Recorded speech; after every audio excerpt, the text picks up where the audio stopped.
Hello दोस्तों, मैं ऋषि आनंद आप लोगों का स्वागत करता हूं मेरे ऑफिशियल यूट्यूब चैनल पे जिसका नाम है वैदिक गणित। तो दोस्तों, ये क्वांटम कैट बाय सर्वेश के वर्मा सॉल्यूशन सीरीज 11 चल रही है।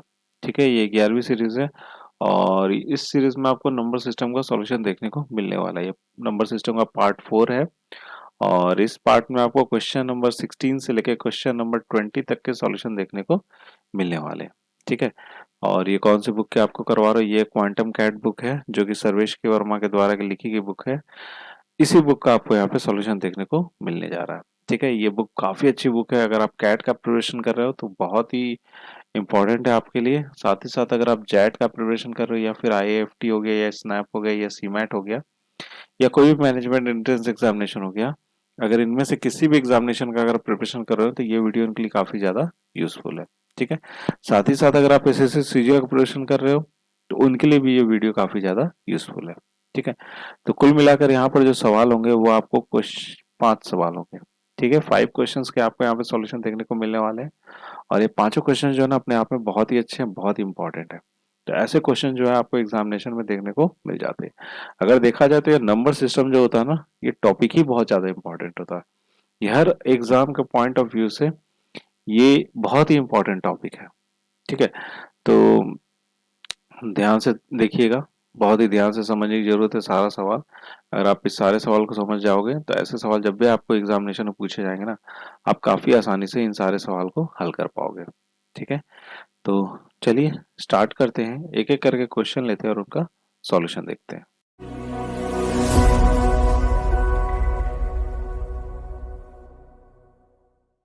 हाँ, तो दोस्तों पहला सवाल आपके स्क्रीन पर ही है। इसमें क्या बोला जा रहा है कि a+1 ब्रैकेट क्लोज है और फिर उसके बाद क्या आपका b-1 इज इक्वल टू कितना, आपको 625 है। ठीक है, और a is not equal to b, a और b इक्वल नहीं है और a और जो है ना b बिलोंग्स टू इंटीजर्स, वो भी कौन से इंटीजर्स, आपको positive integers. Then find the value of a plus b और हमारे पास 4 ऑप्शंस है। ठीक है, देखो एक हमारे पास एक इक्वेशन दे रखा गया a plus B into A minus B, A B minus B is equal to कितना 625 है और a और b के आपको दोनों इक्वल नहीं है और ये दोनों ही किससे बिलोंग्स करते हैं, एक पॉजिटिव इंटीजर से बिलोंग करते हैं। ठीक है, अब हमको क्या बताना है, इन दोनों का सम बताना है, ए और बी का सम बताना है। देखिए यहाँ पर जो आपको इक्वेशन दे रखा गया, इक्वेशन ये है कि a+1 और इनटू क्या बोला गया b-1 इज इक्वल टू कितना, आपको 625 है। ठीक है, अब ये 625 को आप कैसे लिख सकते हो, 625 का आप लिख सकते हो 25 का स्क्वायर बोल सकते हो। ठीक है, और एक क्या बोल सकते हैं हम लोग यहाँ पर, और इसको बोल सकते हो 5 इंटू 5 यही चीज बोल सकते हैं, 625 इतने के बराबर होगा। ठीक है, अब क्या बोला गया कि a+1 और b-1 का जब हम प्रोडक्ट लेंगे तो ये आएगा आपका कितना, 625 के बराबर आना चाहिए। और जब हम देखते हैं कि 25 कितना है, 25 इंटू 25 हो जाएगा 625 कितने के बराबर है, 25 इंटू 25 और यहाँ पर आपको 5 टू द पावर 4 भी बोल सकते हैं। क्लियर है, तो एक चीज यहाँ पे हो सकता है कि हम ये बोल सकते हैं कि ये आपका 125 के बराबर है और ये वाला पार्ट आपको 5 के बराबर। अब इन दोनों का जब आप प्रोडक्ट लोगे तो इन दोनों का प्रोडक्ट कितना आता है, आपका 625 आता है। ठीक है, एक तो ये बात हो सकती है, एक बात ये हो सकती है कि ये 25 है और ये भी कितना आपको 25 है और इन दोनों का जब आप प्रोडक्ट लोगे तो ये भी कितना आएगा, आपको 625 के बराबर आएगा। ठीक है, तो एक बार जब मैंने पहला वाला केस लिया 125 और इंटू 5 लिया तो यहाँ पर हम लिख सकते हैं कि a+1 जो है वो आपको 125 के बराबर है। ठीक है, और b-1 जो वो कितने के बराबर होगा, 5 के बराबर है। तो यहाँ से a कितना आ जाएगा आपको 124 आ जाएगा और b कितना आ जाएगा, आपको 6 आ जाएगा। जब हम इन दोनों का सम लेंगे, क्योंकि हमसे इन दोनों का सम ही पूछा गया है a प्लस बी, तो a प्लस बी जब हम लेते हैं तो a प्लस बी हमारा कितना आ जाता है, 130 आ जाता है। ठीक है, एक तो चीज यहाँ से ये आ गया। ठीक है, अब दूसरा वाला अगर जब हम केस लेते हैं कि 25 लेते हैं तो a+1 जो होगा वो कितने के बराबर होगा, आपका 25 के बराबर है और यहाँ से b-1 कितने के बराबर हो जाएगा, ये भी 25 के बराबर हो जाएगा। ठीक है, सॉरी यहाँ पे 1 होगा। ठीक है, तो a कितना आ गया, यहाँ से a यहाँ से आ गया आपका 24 और b यहाँ से कितना आ गया, आपको 26 आ गया। अब जब हम इन दोनों का सम लेते हैं a प्लस बी तो a प्लस बी आया था आपका कितना, 50 आया था। क्लियर है, तो a प्लस बी या तो आपको 130 है या फिर कितना आ रहा है, आपको 50 आ रहा है। मतलब क्या है कि a प्लस बी की जो वैल्यू होगी या तो 50 होगा या 50 से बड़ा होगा। ठीक है, इससे यही हमारा कंक्लूजन निकलता है। तो a प्लस बी की जो वैल्यू होगी या तो ग्रेटर देन होगा आपका 50 या इक्वल टू क्या होगा आपका 50 के बराबर होगा। तो कौन सा ऑप्शन सही हो जाना चाहिए हमारा, तो हमारा बी ऑप्शन क्या हो जाएगा यहाँ से करेक्ट हो जाएगा। क्लियर है बात यहाँ तक, समझ गए इस सवाल को भी? ठीक है, चलिए अब अगला सवाल देख लेते हैं। हाँ तो दोस्तों अगला सवाल आपकी स्क्रीन पर है। अगला सवाल ये है कि if p plus one by P is equal to Q then for p is greater than zero. ठीक है, देखिए यहाँ पर क्या बोल रहा है कि अगर if p plus one by P जो है वो q के बराबर है और p जो है आपको कितने के बराबर, किससे बड़ा, आपको जीरो से बड़ा है, then for p is greater than zero. अगर p जीरो से बड़ा है तो यहाँ पे q का रेंज क्या होगा, ये चीज हमसे यहाँ पे पूछा जा रहा है। ठीक है, तो देखिए यहाँ पर सिंपल सा है। देखिए यहाँ पर है कि p plus one by P जो है वो आपको q के इक्वल है, और p जब हमारा जीरो से बड़ा होगा तो q की वैल्यू क्या होगी, ये चीज हमें यहाँ पे चार ऑप्शन में दे रखे हैं। ठीक है, तो देखो p हमारा जीरो से क्या बड़ा है, तो हम p के इज इक्वल टू क्या ले लेते हैं, वन लेते हैं। वन क्या हमारा जीरो से बड़ा है और हम मिनिमम वैल्यू लेके चल रहे हैं। q कितने के बराबर हो जाएगा आपका, टू के बराबर होगा। तो q की वैल्यू कितनी हो जा रही है आपको, टू हो रही है।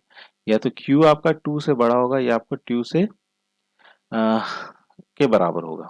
ठीक है, तो हम कौन सा ऑप्शन से टिक लगा सकते हैं हमारे यहाँ पे, तो सी ऑप्शन क्या हो सकता है यहाँ से करेक्ट हो सकता है। टू से वो छोटा हो ही नहीं सकता, क्योंकि p जो आपका जीरो से बड़ा है, तो जीरो से बड़ा आपका कौन सा, वन है वैल्यू। तो q से या तो बड़ा होगा, q जो होगा टू से या तो बड़ा होगा या टू के बराबर होगा। ठीक है, तो सी ऑप्शन क्या हो जाएगा यहाँ से करेक्ट हो जाएगा। क्लियर है बात यहाँ तक, समझ गए इस सवाल को भी? ठीक है, चलिए अब अगला सवाल देख लेते हैं। हाँ तो दोस्तों अगला सवाल आपकी स्क्रीन पर है। अगला सवाल ये है कि if a is to the power b is equal to b to the power a is not equal to b and greater than 1 then the value of a plus b is।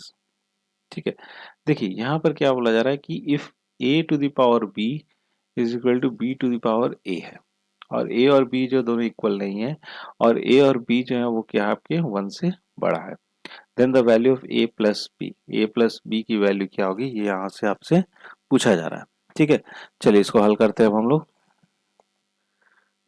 देखिए ए और B जो है आपका जब equal भी नहीं है और वन से क्या आपको बड़ा है, तो एक काम करते हैं कि ए इज इक्वल टू हम लोग लेके चलते हैं टू होगा, और बी इज इक्वल टू कितना ले लेते हैं, थ्री ले लेते हैं।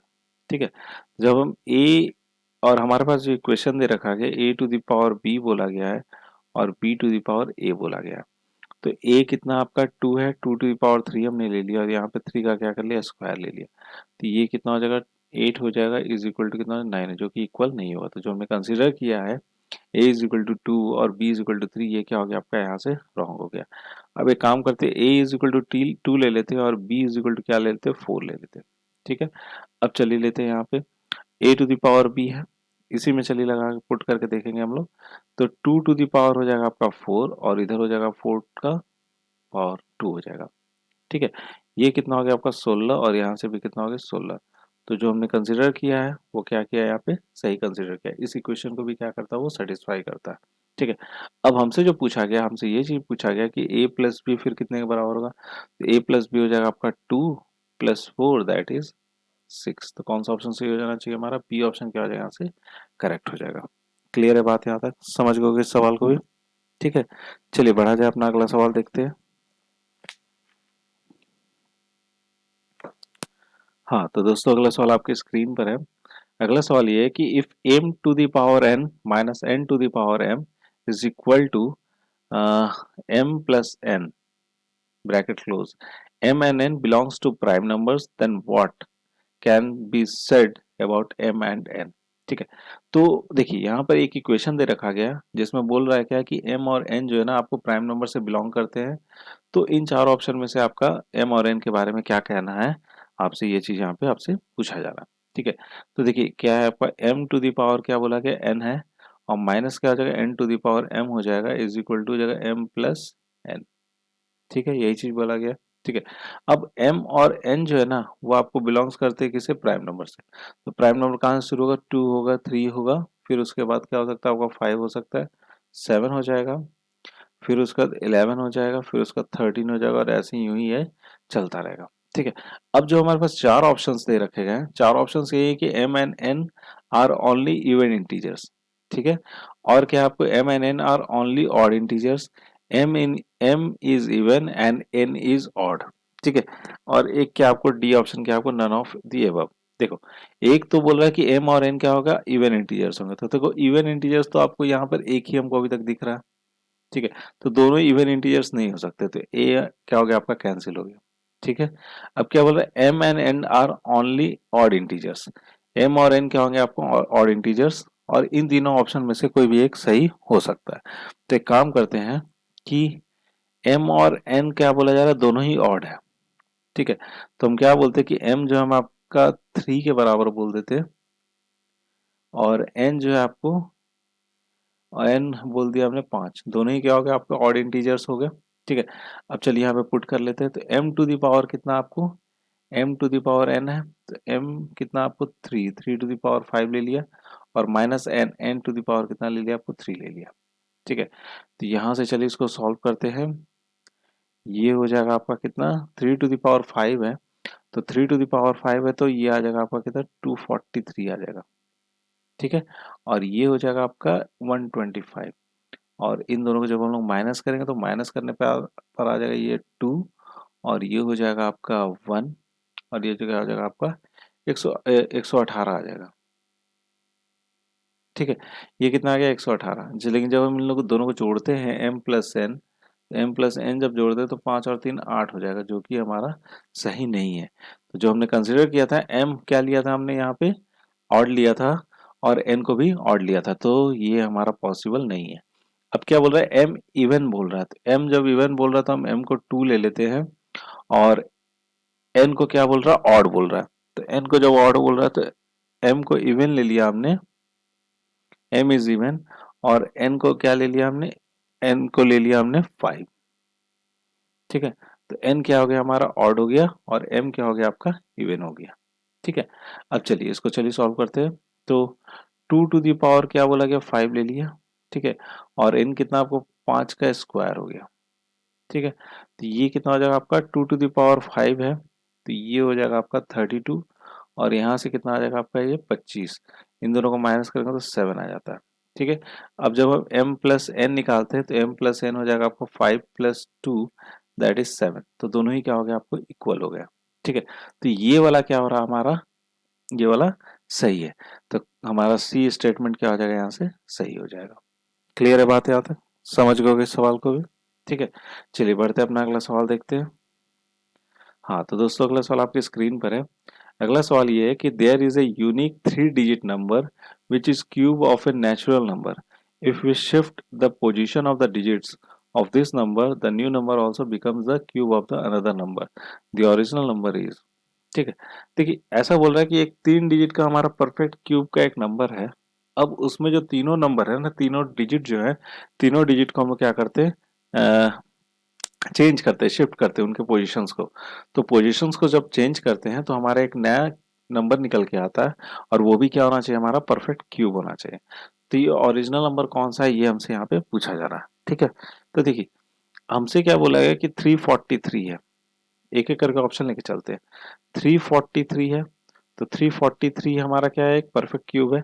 लेकिन जब हम इसका पोजीशन को रिवर्स करते हैं तो पोजीशन को रिवर्स करने पे ये कितना आ जाता है, ये एक तो 433 हो जाएगा, जो कि एक परफेक्ट क्यूब नहीं है। ठीक है, और मतलब ये एक परफेक्ट क्यूब नहीं हो रहा। ठीक है, तो ये हमारा पॉसिबल नहीं हो सकता, तो इसको हटा देते हैं। इसके बाद ले लेते हैं 729। 729 को भी अगर हम लोग इसका डिजिट का अगर पोजीशन अगर चेंज करते हैं तो ये क्या होगा आपका परफेक्ट, तो 927 नहीं होगा, 792 नहीं होगा, तो ये भी हमारा एक परफेक्ट क्यूब नहीं निकल के आ रहा है जब हम इसका पोजीशन को चेंज कर रहे हैं। ठीक है, अब उसके बाद कितना, एक हमारा ऑप्शन है 125, ये भी हमारा पॉसिबल नहीं है। 125 लेते हैं तो 125 तो एक हमारा 5 का क्यूब होता है। ठीक है, अब 125 में से इसको हम चेंज करके देखते हैं 521, तो 521 भी हमारा एक परफेक्ट क्यूब नहीं है। अब इसके बाद एक और पोजीशन चेंज करके देखते हैं 512, तो 512 एक मेरा परफेक्ट क्यूब है। ये किसका परफेक्ट क्यूब हो जाएगा, हमारा 8 का एक परफेक्ट क्यूब होता है। ठीक है, तो ये हमारा ऑप्शन क्या हो जाएगा, यहाँ से सही हो जाएगा। ठीक है, तो दोस्तों ये वीडियो यहीं पे समाप्त होती है, और मैं आशा करता हूँ कि इस वीडियो में जितने भी आपको सवाल बताए ना, सारे ही समझ में आ गए होंगे। अगर आपको इस वीडियो का अगर आपको पीडीएफ फॉर्मेट चाहिए तो उसका लिंक आपको नीचे डिस्क्रिप्शन बॉक्स में मिल जाएगा, आप वहाँ से डाउनलोड करके अपने फ्यूचर रेफरेंस के लिए रख सकते हो। ठीक है, तो एट लास्ट दोस्तों, thank you so much for watching a video and best of luck for your future.